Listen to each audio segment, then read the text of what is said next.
Evangelio de la Verdad. Introducción. El Evangelio de la Verdad es una obra gnóstica escrita a mediados o finales del siglo II.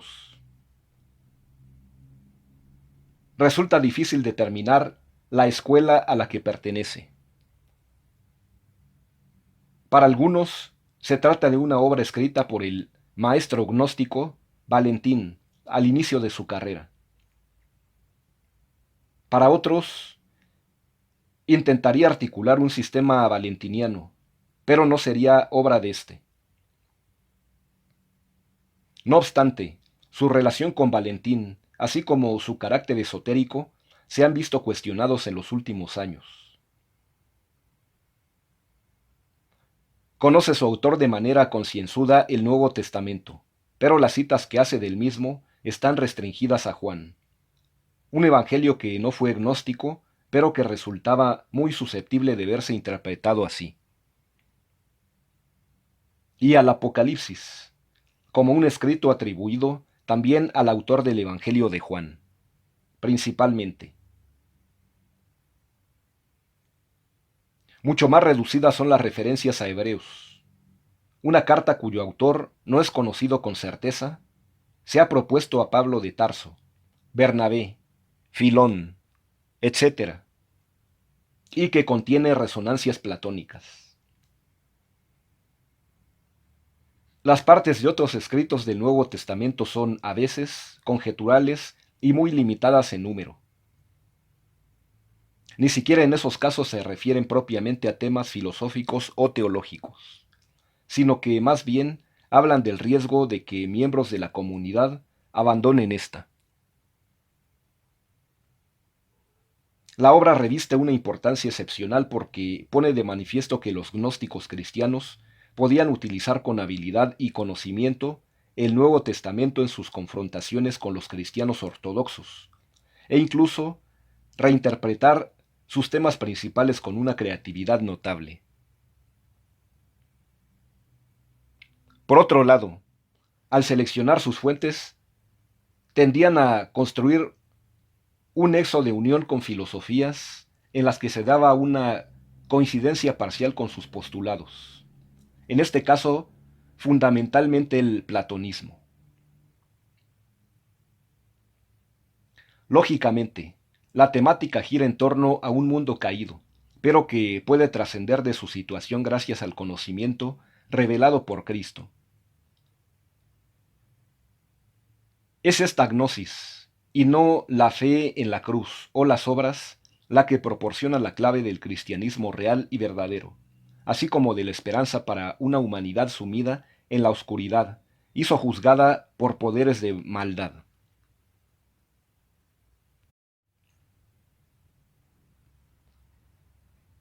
Evangelio de la Verdad. Documento. El Evangelio de la Verdad es una alegría para aquellos que han recibido del Padre de verdad el don de concederle, a través del poder de la palabra que vino del pleroma.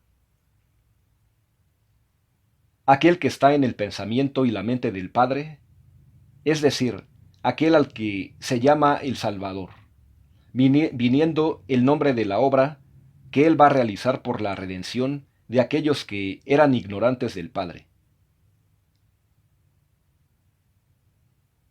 El nombre del Evangelio proviene de la proclamación de la esperanza, que es un descubrimiento para aquellos que buscan. Ciertamente, todos buscaban al único del que proceden, y todos estaban en el interior de Él. El incomprensible, el inconcebible que está por encima de todo pensamiento. La ignorancia del hombre, del Padre, produjo angustia y terror. Y la angustia se hizo espesa como la niebla, de manera que nadie podía ver. Por esta razón el error llegó a ser poderoso. Manejó los asuntos con necedad, no habiendo conocido la verdad. Se dispuso a forjar una criatura empleando todo su poder, de la manera más hermosa, en crear el sustituto de la verdad. Esto no resultó una humillación para él inaprehensible, él inconcebible, porque no era nada. La angustia y el olvido, y la criatura de mentira, mientras que la verdad establecida es inmutable, imperturbable, perfecta en belleza. Por esta razón, despreciad el error. Careciendo, por lo tanto, de raíz, cayó en una niebla en relación con el Padre, mientras que estaba empeñado en preparar obras y olvidos y terrores, para por medio de estos poderes atar a aquellos del medio y capturarlos. El olvido del error no fue revelado, no es bajo el Padre. El olvido no llegó a existir bajo el Padre, aunque llegó a existir por su causa, sino que lo que llegó a existir en él es el conocimiento, que apareció para que el olvido pueda desvanecerse y el Padre pueda ser conocido. De manera que el olvido llegó a existir porque el Padre no era conocido, de manera que si el Padre llega a ser conocido, el olvido no existirá a partir de entonces. Este es el Evangelio del único que es buscado, que fue revelado a aquellos que son perfectos por las misericordias del Padre. El misterio escondido. Jesús, el Cristo. Con él iluminó a los que estaban en la oscuridad.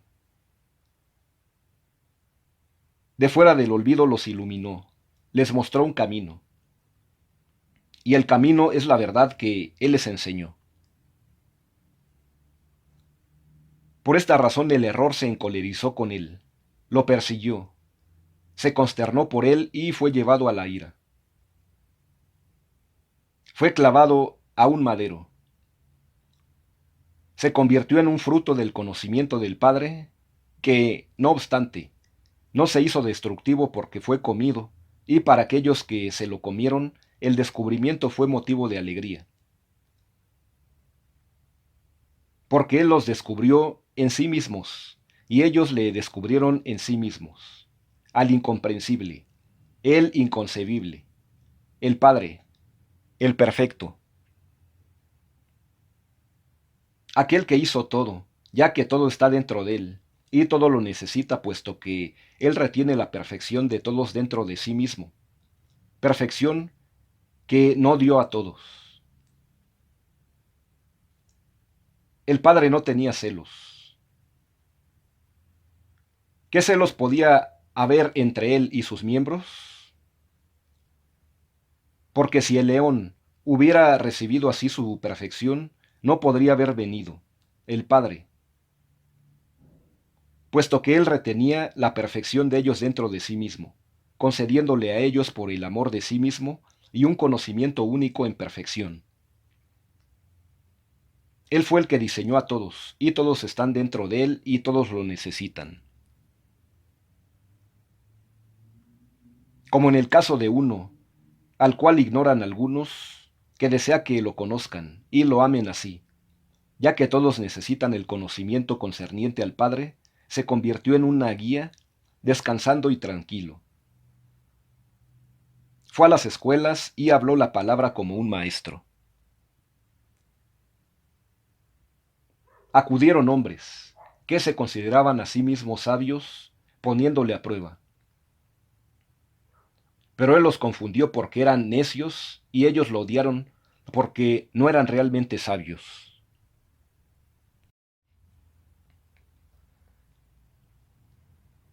Después de todas estas cosas también acudieron los niños, aquellos a los que pertenece el conocimiento del Padre.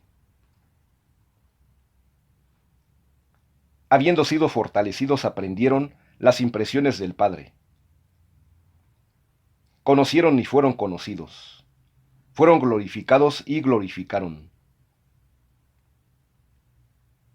En su corazón les fue revelado el libro viviente de los vivientes, el que fue escrito en el pensamiento y la mente del Padre, y el cual desde antes de la fundación de todo estaba en el interior de las partes incomprensibles de él. Es el libro del que nadie puede echar mano porque está reservado para aquel que lo tomará y será muerto. Nadie podría haber aparecido entre aquellos que creyeron en la salvación, a menos que el libro hubiera intervenido. Por esta razón el misericordioso, el fiel, Jesús, fue paciente al aceptar los sufrimientos hasta que tomó aquel libro, puesto que sabe que su muerte es vida para muchos. Igual que permanece oculta en un testamento hasta que se abre la fortuna del fallecido dueño de la casa.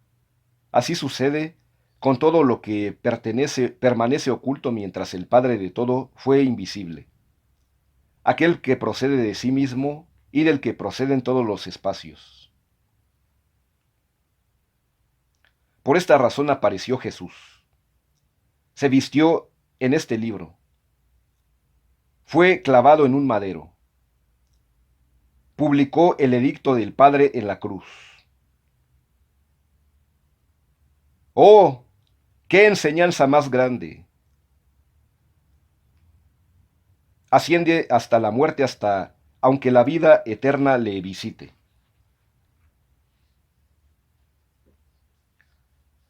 Habiéndose despojado de los harapos perecederos, se vistió de una forma imperecedera, que nadie puede arrebatarle. Habiendo entrado en los espacios vacíos de los terrores, pasó a través de aquellos que habían sido desnudados por el olvido, siendo conocimiento y perfección, proclamando las cosas que están en el corazón del Padre, para enseñar a aquellos que recibirán la enseñanza. Aquellos que han de recibir la enseñanza son los vivos que están inscritos en el libro de los vivos. Reciben enseñanzas acerca de sí mismos. La reciben del Padre volviéndose a Él otra vez. Puesto que la perfección de todos está en el Padre, es necesario para todos ascender a Él. Entonces, si alguno tiene conocimiento, recibe lo que es suyo y lo arrastra hacia sí mismo. Porque el que es ignorante padece necesidad, y aquello de lo que carece es grande, porque carece de lo que le hará perfecto. Puesto que la perfección de todos está en el Padre, y es necesario que, para todos, ascender a Él, y para todos recibir lo que es suyo. Él los alistó con antelación, habiéndolos preparado para hacer entrega a aquellos que procedieran de Él. Aquellos cuyo nombre Él conocía con anticipación, fueron finalmente llamados, de manera que aquel que tiene conocimiento es el único cuyo nombre el Padre ha dicho. Porque aquel cuyo nombre no ha sido pronunciado es ignorante. Ciertamente, ¿cómo escuchará uno si su nombre no ha sido pronunciado? Porque aquel que es ignorante hasta el fin es una criatura del olvido y se desvanecerá al mismo tiempo. De no ser así, ¿cómo es que estos miserables no tienen nombre? ¿Cómo es que no tienen la llamada? Por lo tanto, si alguien tiene conocimiento, es de arriba. Si es llamado, escucha, responde y se vuelve hacia el que le llama y asciende a él. Y sabe de qué manera es llamado. Teniendo conocimiento, hace la voluntad del que lo llamó, desea ser complaciente para con él. Recibe descanso. El nombre de todos llega a él. Aquel que tiene conocimiento de este asunto sabe de dónde viene y a dónde va. Lo sabe igual que aquella persona que, habiéndose emborrachado, se ha apartado de su borrachera, y habiendo vuelto en sí, se ha arreglado sus cosas. Ha apartado a muchos del error. Ha marchado antes por sus caminos de forma que se ha apartado cuando han recibido error, procedente de las profundidades de aquel que rodea todos los espacios mientras que nadie le rodea a él. Fue una gran maravilla que ellos estuvieran en el Padre sin conocerlo, y que vinieran por sí mismos puesto que eran incapaces de aprender o conocer a aquel en quien estaba. Si su voluntad no hubiera brotado de él, porque él reveló en razón de un conocimiento en el cual concurren todas las emanaciones. Este es el conocimiento del libro vivo que reveló a los eones, hasta la última letra revelando como no son vocales ni consonantes, para que alguien pueda leerlas y pensar alguna estupidez, sino que son las letras de verdad que sólo hablan al que las conoce. Cada letra es un pensamiento completo, como un libro completo, puesto que son letras escritas por la unidad, habiéndolas escrito el Padre por los eones, para que por medio de sus letras conocieran al Padre. Su sabiduría contempla la palabra, su enseñanza la dice, su conocimiento la ha revelado. Su paciencia es una corona sobre ella, su gentileza está en armonía con ella, su gloria la ha exaltado, su imagen la ha revelado, su reposo la ha recibido en sí misma, su amor ha formado un cuerpo sobre ella, su fidelidad la ha abrazado. De esta manera la palabra del Padre entra en todo como el fruto de su corazón y una impresión de su voluntad. Pero sustenta todo, escoge y recibe también la impresión de todo purificándole y devolviéndole al Padre, a la Madre. Jesús infinidad de bondad. El Padre revela su seno, ahora su seno es el Espíritu Santo. Revela lo que está escondido en él. Lo que está escondido de él es su Hijo. De manera que por las gracias del Padre, los eones pueden conocerlo y dejen de trabajar en busca del Padre descansando en él, sabiendo que eso es el descanso. Y habiendo cubierto lo suficiente, abolió la forma. La forma es el mundo en el que él sirvió. Porque en el lugar donde hay envidia y contienda, hay deficiencia. Pero en el lugar donde está la unidad, hay perfección.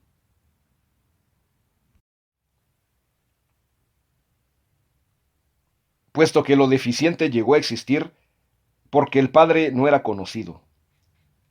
Por eso cuando el Padre es conocido, desde ese momento ya no existe lo deficiente. Al igual que sucede con la ignorancia de una persona que cuando adquiere conocimiento, su ignorancia se desvanece por sí misma. Al igual que sucede con la oscuridad cuando aparece la luz. De la misma manera también lo deficiente se desvanece en la perfección. Desde ese momento en adelante la forma no es aparente sino que se desvanecerá en la fusión de la unidad, porque ahora sus obras están desparramadas. A su tiempo la unidad perfeccionará los espacios. Dentro de la unidad cada uno llegará a sí mismo.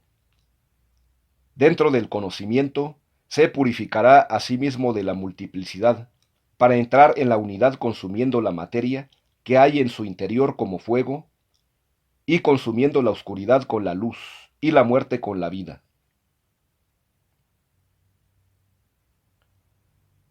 Si realmente nos han sucedido estas cosas, a todos nosotros tenemos que procurar, sobre todas las cosas, que la casa sea santa y esté en silencio para la unidad.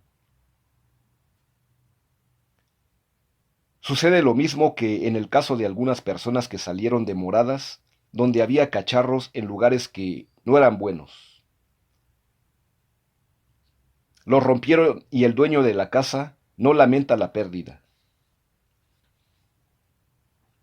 Por el contrario, se alegra porque en lugar de los cacharros malos, hay multitud de cacharros que son perfeccionados. Porque así es el juicio que ha venido de arriba. Se ha juzgado a todos. Es una espada desenvainada, de 2 filos, cortante por ambos lados.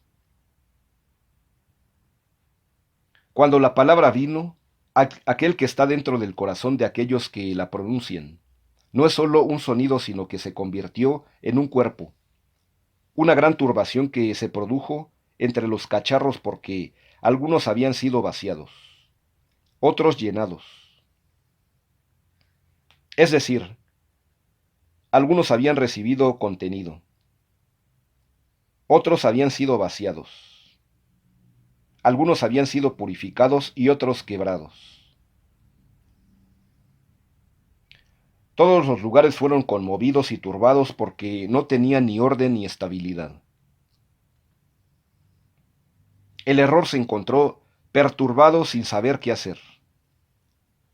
Estaba penado, lamentándose, afligiéndose porque no sabía nada. Cuando el conocimiento se le acercó, esto significa la caída del error y de todas sus emanaciones. El error quedó vacío sin tener nada dentro.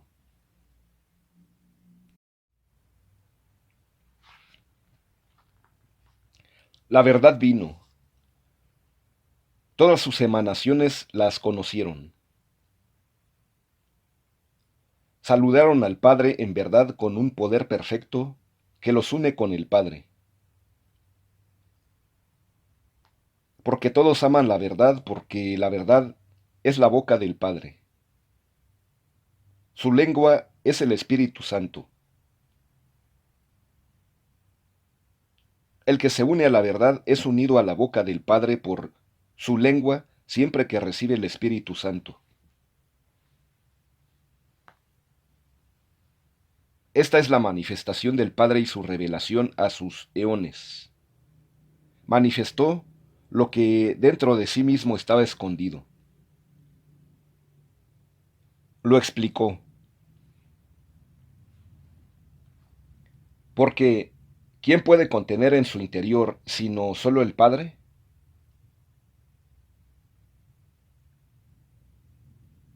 Todos los espacios son emanaciones suyas. Han sabido que proceden de él, como los niños proceden de un hombre adulto. Sabían que todavía no había recibido forma ni nombre aquellos a los que el Padre señala. Después, cuando reciben forma por el conocimiento de él, aunque en verdad está dentro de él, no lo conocen.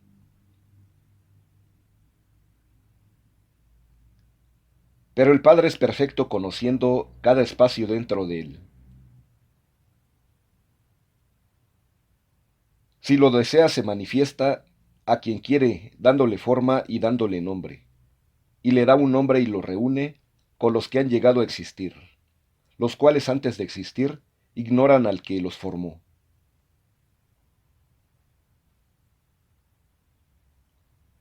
No digo que no sean nada los que aún no han llegado a existir, sino que están en él quienes querrán llegar a existir cuando él quiera, en el tiempo venidero.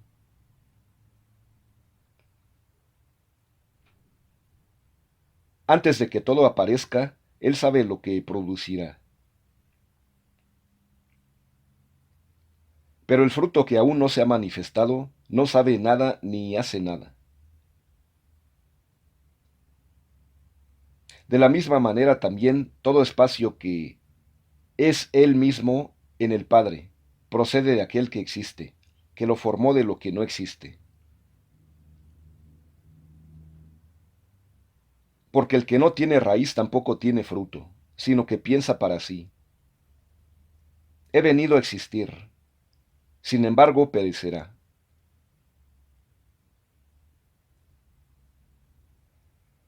Por esta razón, el que no existió en absoluto nunca llegará a existir.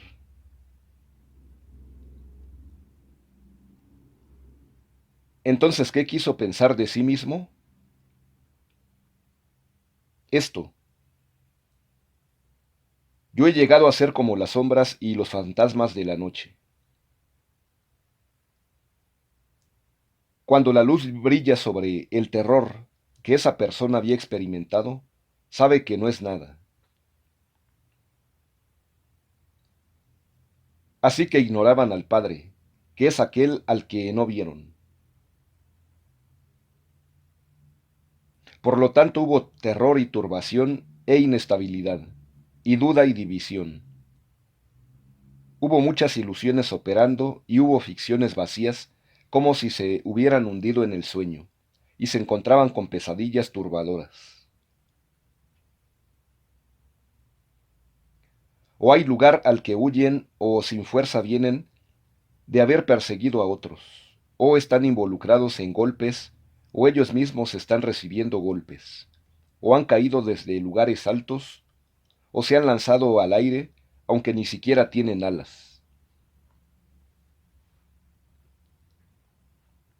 En ocasiones es como si la gente los estuviera asesinando, aunque ni siquiera uno los persigue, o ellos mismos están matando a sus prójimos, porque han sido manchados con su sangre.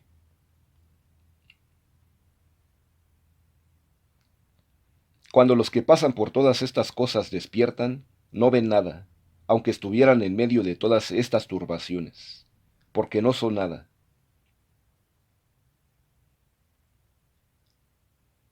Tal es el camino de aquellos que han apartado de sí la ignorancia como si fuera sueño, no estimándola en nada, ni estiman sus obras como cosas sólidas, sino que las dejan detrás de sí como un sueño en la noche.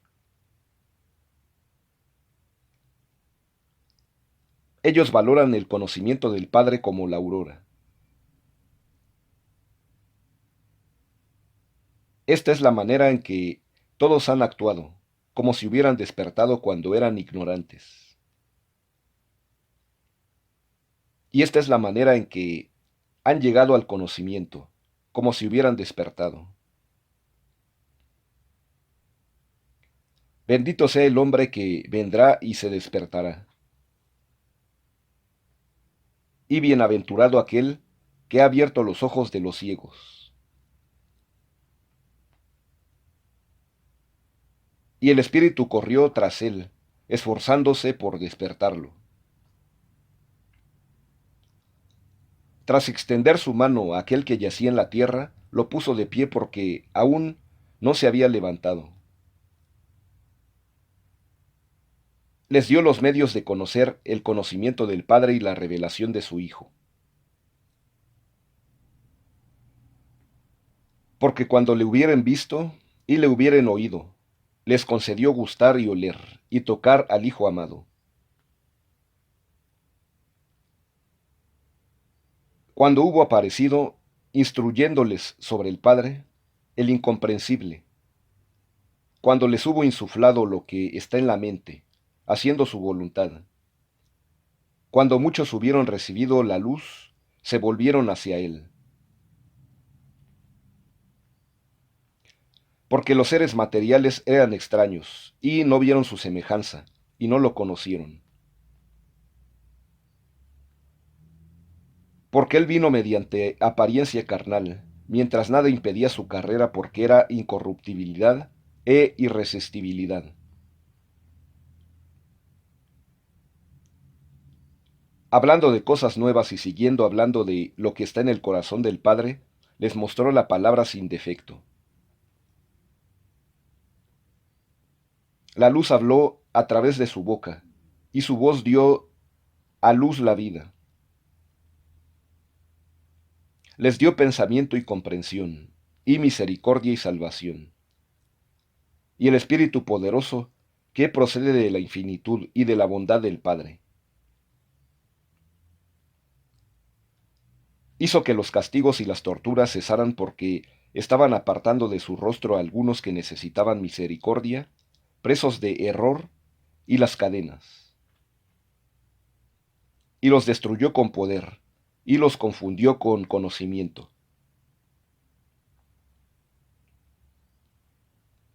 Se convirtió en un camino para aquellos que estaban perdidos, y en conocimiento para aquellos que eran ignorantes.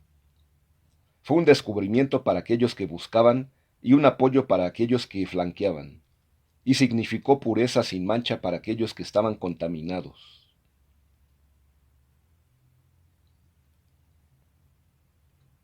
Él es el pastor que dejó detrás las 99 ovejas que no se perdieron. Fue en busca de la que se había perdido. Se regocijó cuando la encontró, porque 99 es un número que está en la mano izquierda que agarra. Pero cuando el uno es encontrado, todo el número pasa a la diestra. Lo mismo sucede con el que carece del amor. Es decir, la diestra agarra lo que es deficiente y lo toma de la mano izquierda y lo lleva a la derecha. Y así el número llega a ser 100.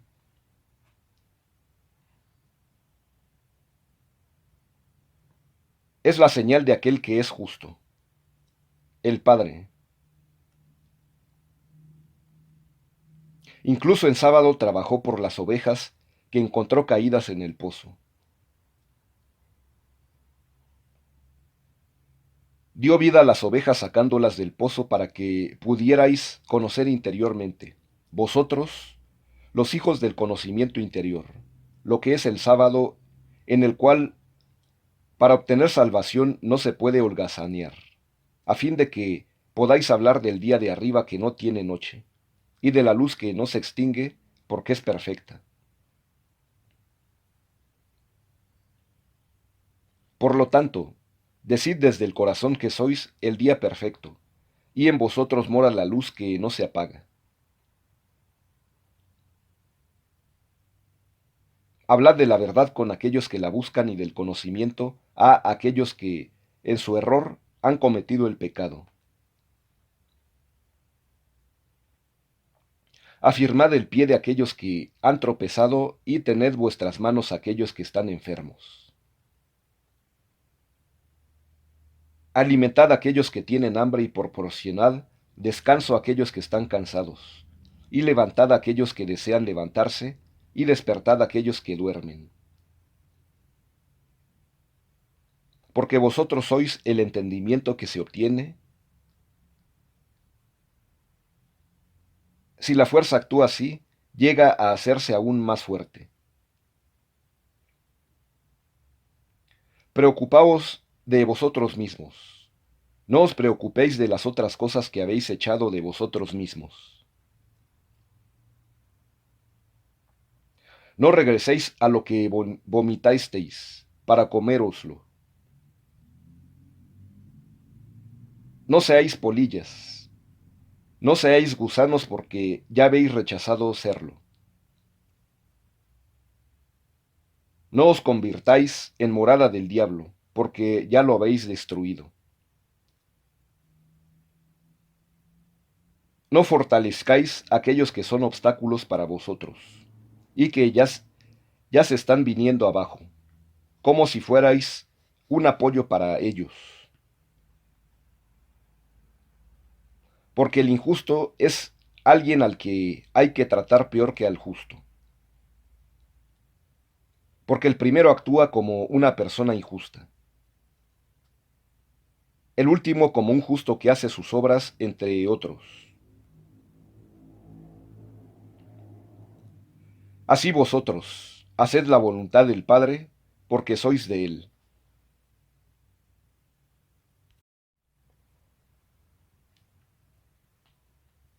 Porque el Padre es misericordioso, y en su voluntad hay buenas cosas.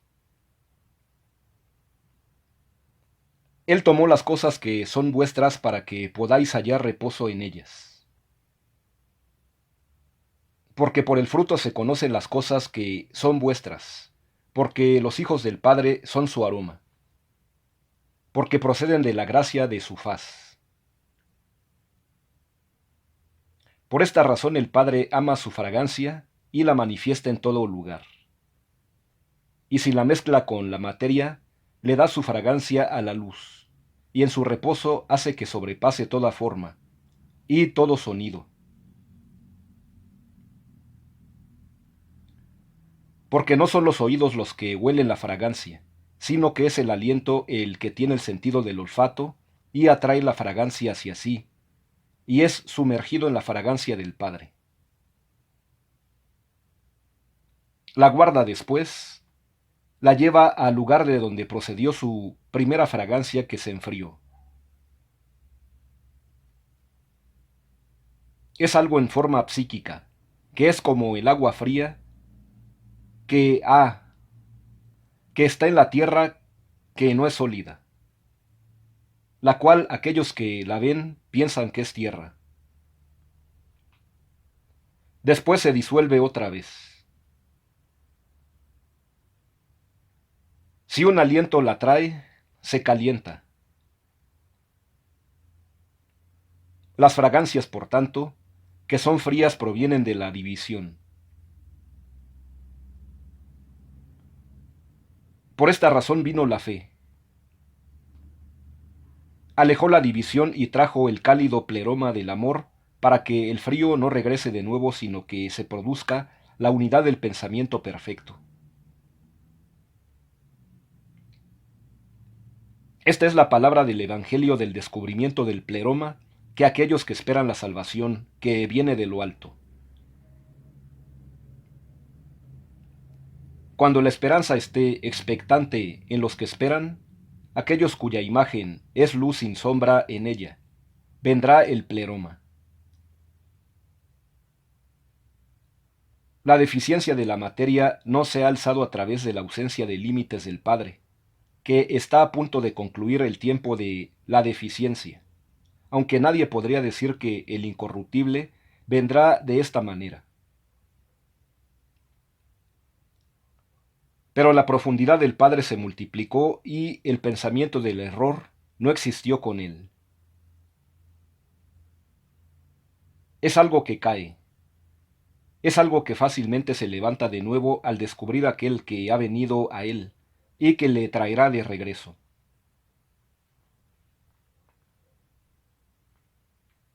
Este traer de regreso es llamado arrepentimiento. Por esta razón la incorruptibilidad alentó. Persiguió a aquel que había pecado para que pudiera descansar. Porque el perdón es lo que permanece por medio de la luz en lo deficiente, la palabra del pleroma. Porque el médico corre al lugar donde hay enfermedad a causa de su voluntad que está en él. El que tiene una deficiencia no la esconde porque uno tiene lo que a otro le falta. Lo mismo sucede con el pleroma, que no tiene deficiencia. Llena su deficiencia. Eso es lo que hizo, colmado lo que le falta para que pueda recibir la gracia. Cuando era deficiente no tenía la gracia. Por eso existe disminución en el lugar donde no hay gracia. Cuando lo disminuido fue recibido, reveló aquello de lo que carecía, como un pleroma. Ese es el descubrimiento de la luz de verdad que creció sobre él porque es inmutable. Por eso se habló de Cristo entre ellos, para que los que estaban trastornados pudieran recibir el ser vueltos al arrepentimiento, y él pudiera ungirlos con unción. La unción es la misericordia del Padre que tendrá misericordia para con ellos. Aquellos a los que ha ungido son los que han llegado a ser perfectos. Porque los cacharros llenos son aquellos que son ungidos usualmente. Pero cuando la unción de un cacharro se desvanece, queda vacío. Y la razón para que allí se encuentre una deficiencia es aquello a través de lo cual se va la unción. Porque en esa ocasión un aliento lo arrastra, un aliento que está recogido por el poder de aquel que está con él. Pero de aquel que no tiene deficiencia es quitado, ningún sello ni nada es vaciado. Y de aquello de lo que carece le llena el Padre perfecto otra vez. Él es bueno. Conoce su plantación porque Él la plantó en su paraíso y su paraíso es el lugar de descanso. Esta es la perfección en el pensamiento del Padre, y estas son las palabras de su meditación. Cada una de sus palabras es la obra de su única voluntad en la relación de su palabra. Mientras estaban todavía en la profundidad de su pensamiento, la palabra que iba a venir primero les reveló, con una mente que habla la única palabra en gracia silenciosa. Fue llamado, sin embargo, puesto que estaban en ella antes de ser revelado. Sucedió entonces que primero vino en el tiempo que complació la voluntad de aquel que quiso. Y la voluntad es lo que el Padre descansa y con lo que se complace. Nada sucede sin Él y nada acontece sin la voluntad del Padre, pero su voluntad es incomprensible. Su rostro es la voluntad y nadie la conocerá, ni es posible para nadie encontrarla a fin de apoderarse de ella. Pero cuando Él lo desea, lo que Él desea es esto. Incluso si la vista no les complace de ninguna forma, delante de Dios está la voluntad, el Padre. Porque Él conoce el inicio de todos ellos y su fin. Porque cuando llegue el final de ellos, les preguntará directamente. El final es recibir conocimiento acerca de aquel que está oculto. Y este es el Padre, del cual vino el principio, al cual todos los que han venido de él volverán. Y ellos han aparecido para la gloria y el gozo de su nombre.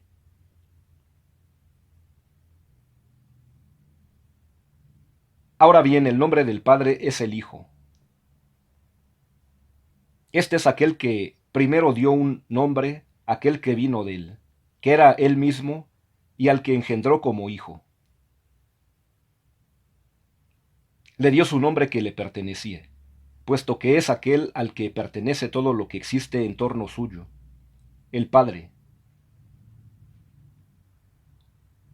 Suyo es el nombre, suyo es el Hijo.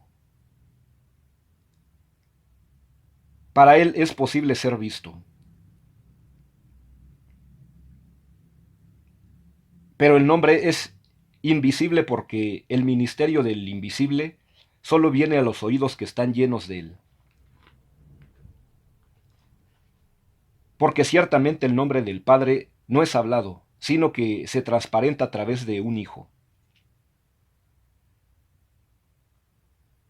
Por ello el nombre es algo grande.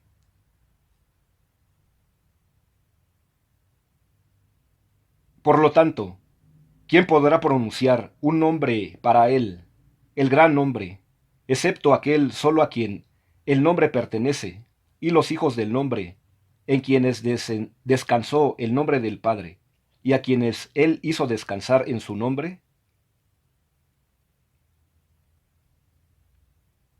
Ya que el Padre no fue engendrado, Solo Él engendró un nombre para sí mismo, antes de crear los eones, para que el nombre del Padre estuviera sobre la cabeza de ellos, como Señor, es decir, el nombre en verdad que es firme en su orden, a través de un poder perfecto.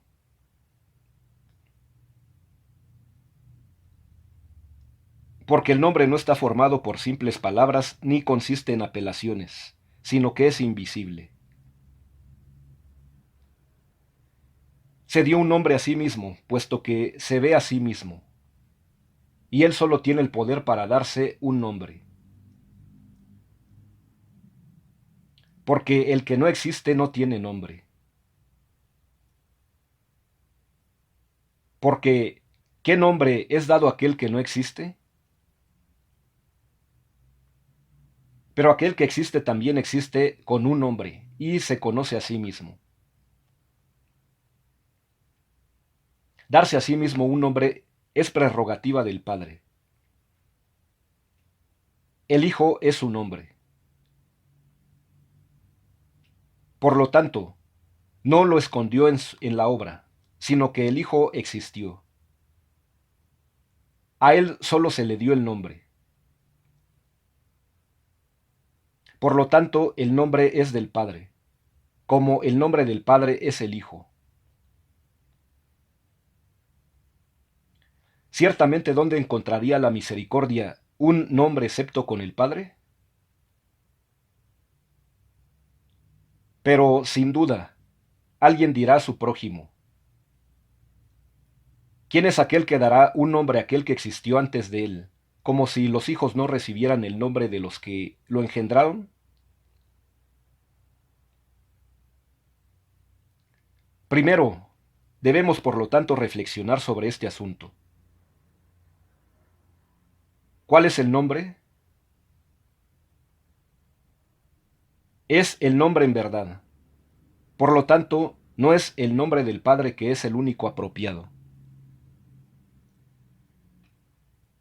Por lo tanto, no recibió el nombre prestado como otro según la forma en que cada uno es creado,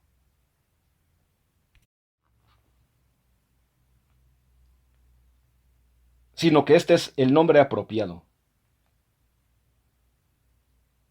No hay ninguno más que aquel que le dio, pero es innombrable, indescriptible, hasta el tiempo cuando el que es perfecto habló de sí mismo. Y ese es el que tiene el poder para hablar su nombre y verlo.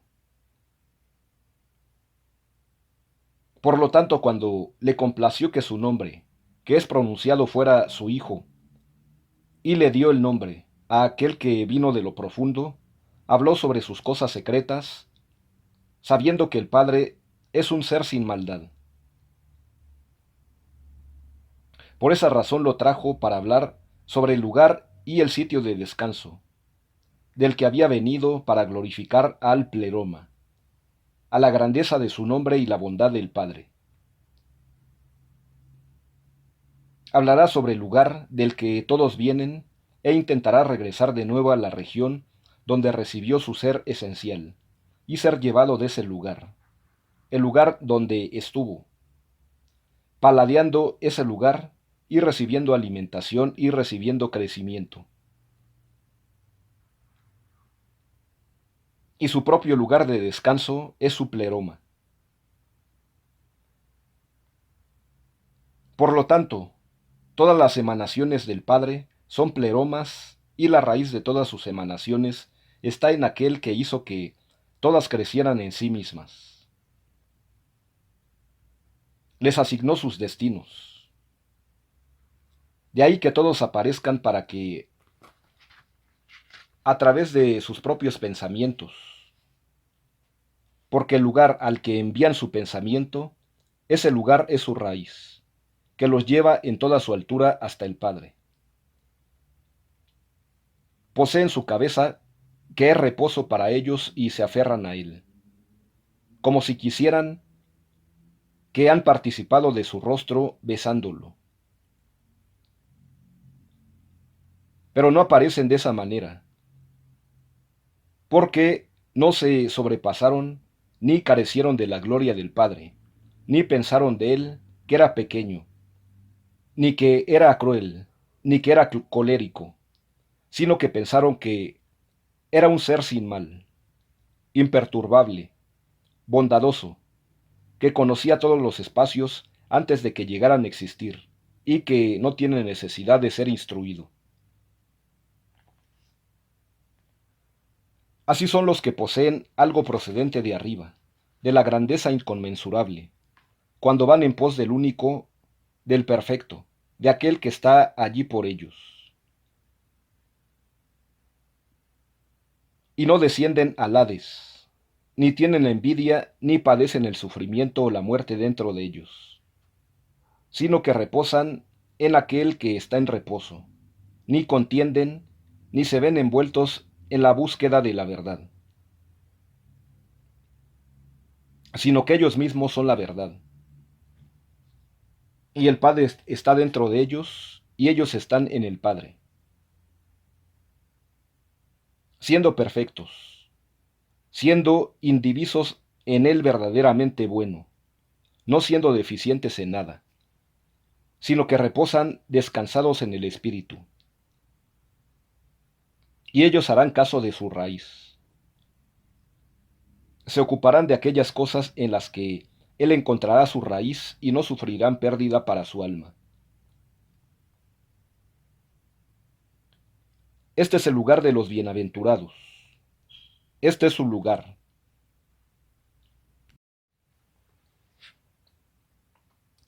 En cuanto al descanso, que se paran en sus lugares, que no tiene sentido para mí, tras llegar al lugar de descanso, hablar de nada más. Allí es donde estaré para ocuparme en todo momento del Padre de todos los hermanos verdaderos, aquellos sobre los que el amor del Padre es derramado, y entre los cuales no hay carencia de él.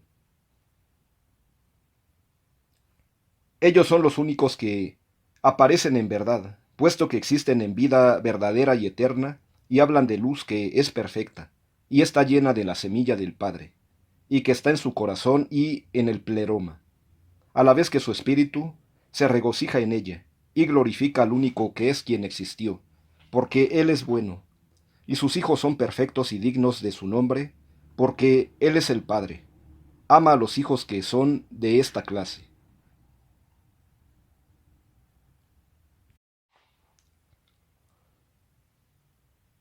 Notas al Evangelio de la Verdad.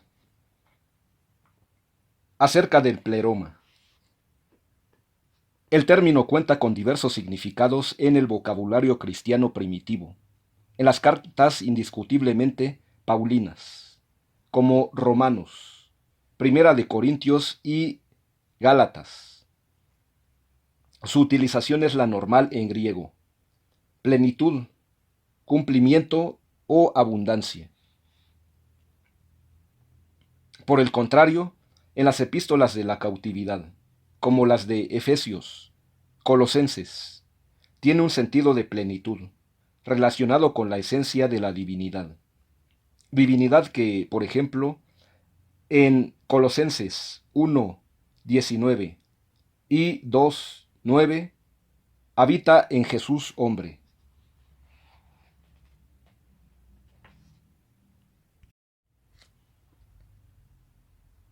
Acerca de la imposibilidad del olvido del Padre. Todo el pasaje anterior tiene un paralelismo notable con el llamado prólogo del Evangelio joaniano. Ver Juan 1:1-18. En este caso, no obstante, resulta clara una mayor elaboración de los temas.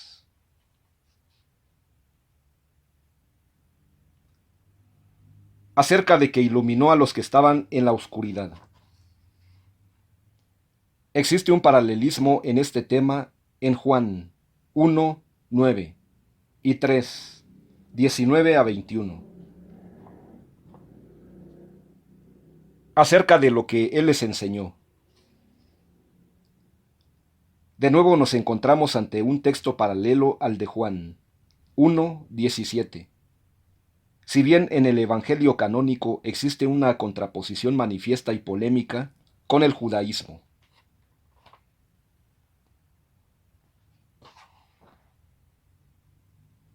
sobre los que son realmente sabios. Hay un paralelismo ideológico con Juan 3, 19 a 21.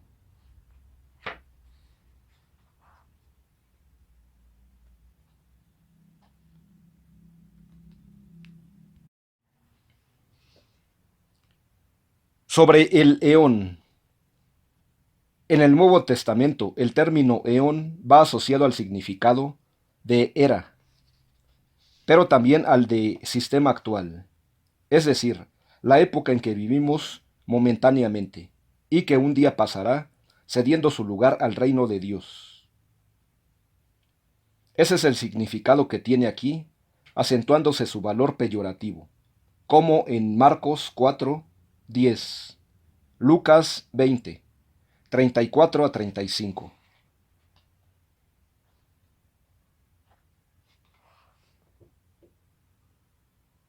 Acerca del conocimiento del Padre. La imagen de ser como niños es claramente neotestamentaria, pero en este caso aparece como un requisito indispensable para recibir el conocimiento o gnosis. Sin esa predisposición, la sencilla del espíritu es imposible. Según la visión de esta obra, acceder al conocimiento. Sobre el que la muerte es para vida, para muchos. Se trata de un eco del libro sellado del que se habla en el capítulo 5 del Apocalipsis. Sobre la frase, publicó el edicto del Padre en la cruz. Ver Efesios 2, 14 y siguientes. Desarrolla un tema similar, pero en este caso no existe una vinculación tan radical con el tema de la expiación lograda por la muerte de Jesús en la cruz, y además se produce una vinculación muy evidente en relación con la adquisición de la gnosis.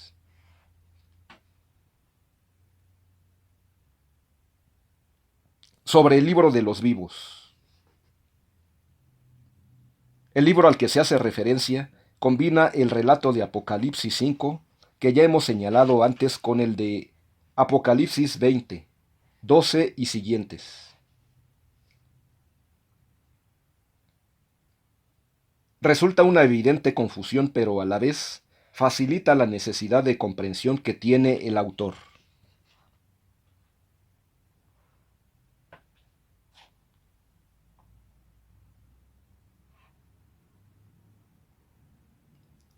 Acerca de que él conocía con anticipación. Nos encontramos ante un apoyo de la tesis predestinacionista, y que ya aparece en los documentos del Mar Muerto en la secta de Qumran. De manera más suavizada, aparece también esta línea de pensamiento en Pablo de Tarso, en Romanos 8, 26 y siguientes, Efesios 1, 3 y siguientes, etc.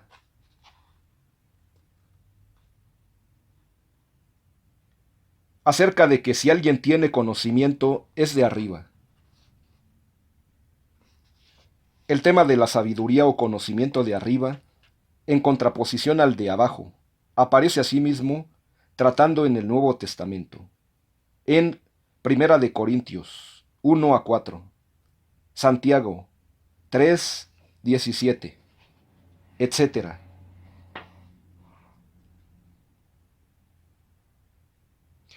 Acerca de la frase, aquel que tiene conocimiento de este asunto sabe de dónde viene y a dónde va.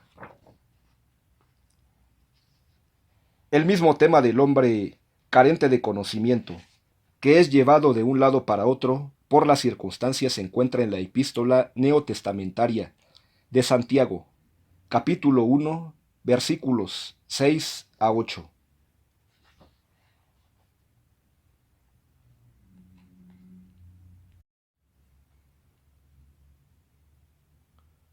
Sobre la frase, el Padre por los eones, para que por medio de sus letras conocieran al Padre. Posiblemente nos encontramos ante un ejemplo de gematría. Es decir, cada palabra tiene un contenido numérico en cada letra que, en conjunto, expresa un significado esotérico.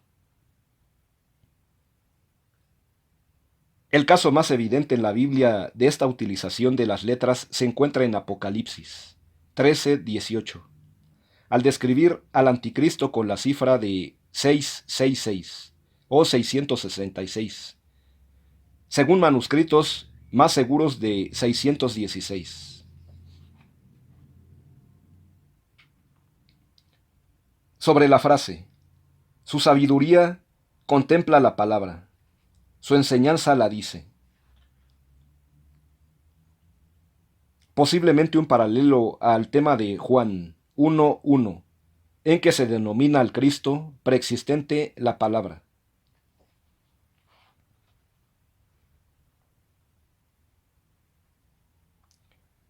Acerca de que sustenta todo. Existen antecedentes de esta tesis en Hebreos 1:3 y otros pasajes del Nuevo Testamento.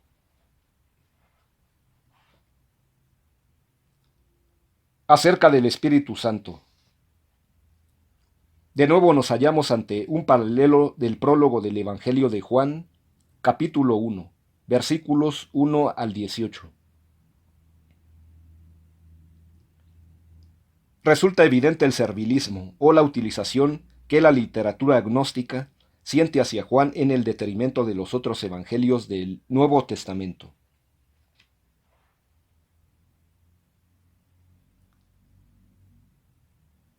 Sobre la frase, él sabiendo que eso es el descanso.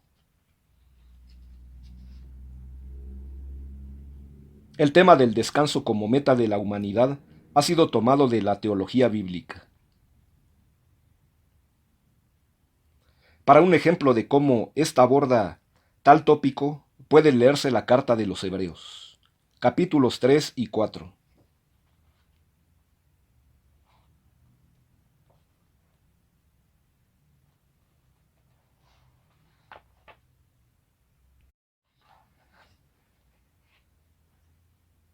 Acerca de estar dentro del conocimiento. Nos hallamos ante una de las aproximaciones al tema de la gnosis que contradicen el punto de vista del cristianismo ortodoxo. Una postura contraria la tendríamos en Pablo. Primera de Corintios 8:1. Sobre su revelación a sus eones. Referencias a esta revelación especial se encuentran en el Nuevo Testamento, pero limitadas al Evangelio de Juan 16:5 y siguientes, etc.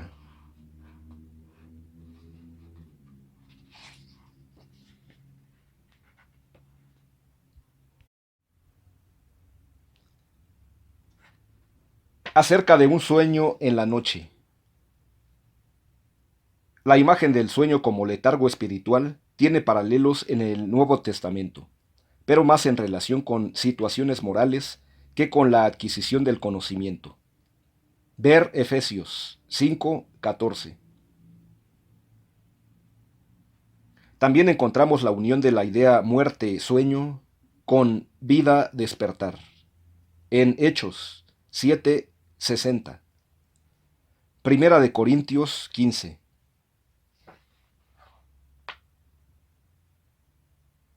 Sobre la revelación de su Hijo. Paralelo en Juan 16:5 y siguientes.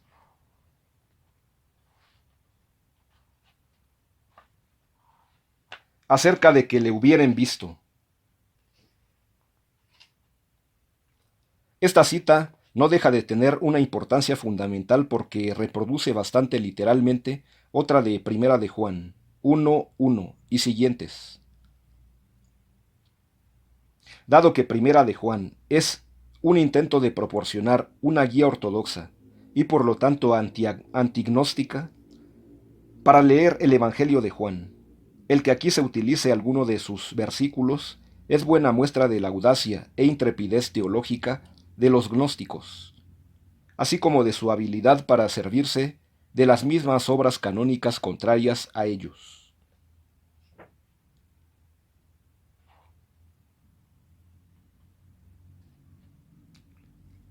Acerca de que él vino mediante apariencia carnal. Posiblemente esta cita indique una cierta tendencia al docetismo.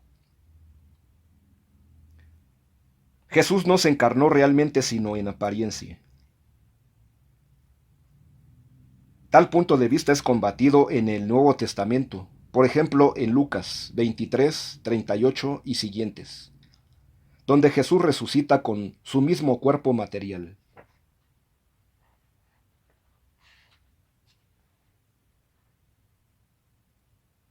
Sobre la frase, se convirtió en un camino. El pasaje, que tiene resonancias en Juan 14, conserva, sin embargo, la idea de que Jesús es un camino, y no el camino, permitiendo así tener un puente del cristianismo hacia otras filosofías paganas.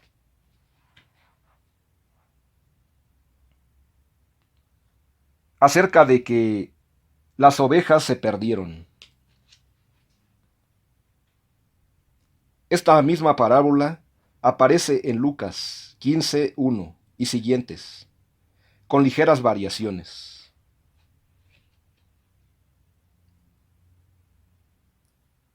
Sobre lo que se hace incluso en sábado. Puede que nos encontremos aquí con una referencia implícita en las curaciones realizadas por Jesús en sábado, día en que los judíos no podían realizar ningún trabajo en obediencia a lo estipulado al respecto por la ley mosaica. Sobre las curaciones sabáticas de Jesús, véase Marcos 3, 1 a 6. Sobre la prohibición para los judíos de trabajar en sábado, véase Éxodo 20, 8 y siguientes. Y Deuteronomio 5, 12 y siguientes.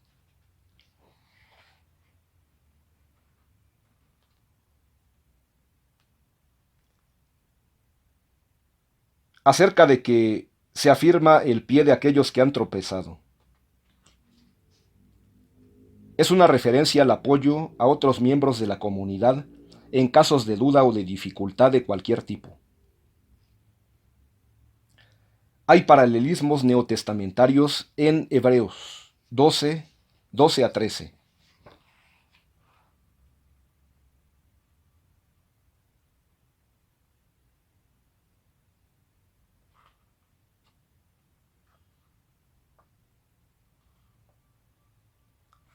Acerca de aquellos que han tropezado.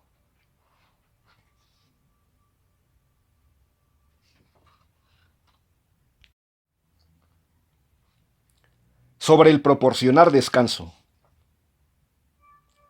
Se trata de una espiritualización de Mateo 25, 31 y siguiente.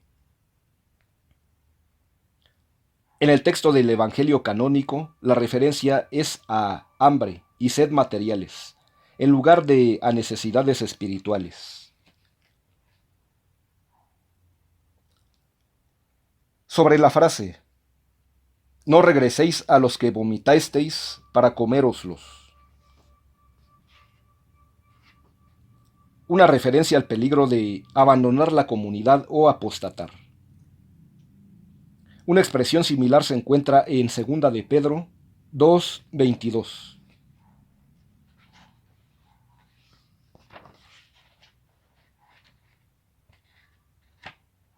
Acerca de que son su aroma. La imagen de la fragancia en relación con los fieles justos aparece también en el Nuevo Testamento, de donde posiblemente la ha tomado el autor de este Evangelio. Ver Apocalipsis 8:4.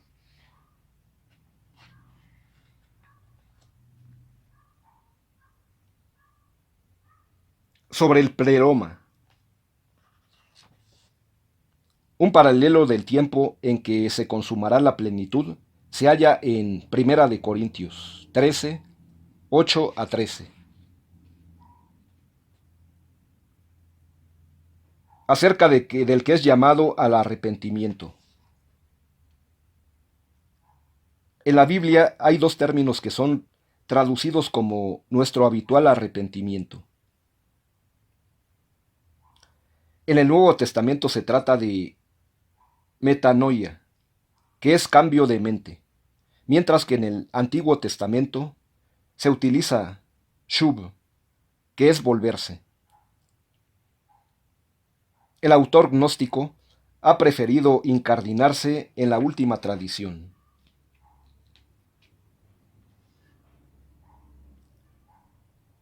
Acerca de que él pudiera ungirlos con su unción. Un paralelo en el Nuevo Testamento en cuanto a su unción de los fieles es Apocalipsis 7 y 14.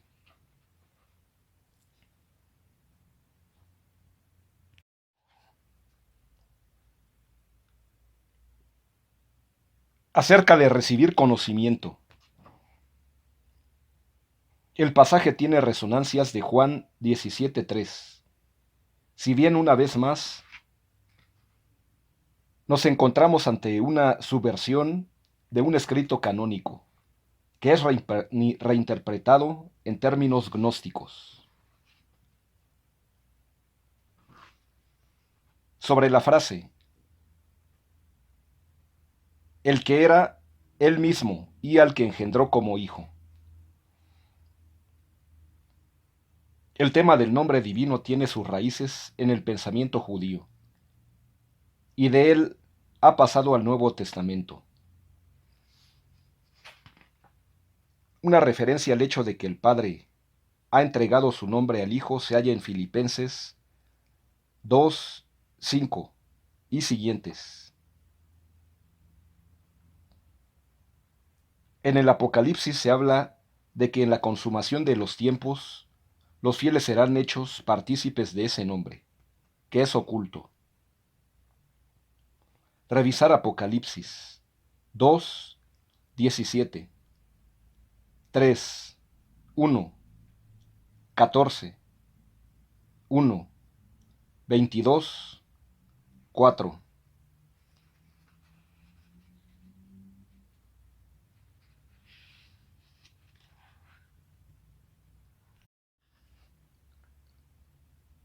Acerca de no descender al Hades. Hades, probablemente, indica en este caso el lugar de tormento de los condenados, como en Lucas 16, 19 y siguientes, o en Apocalipsis 20, 14.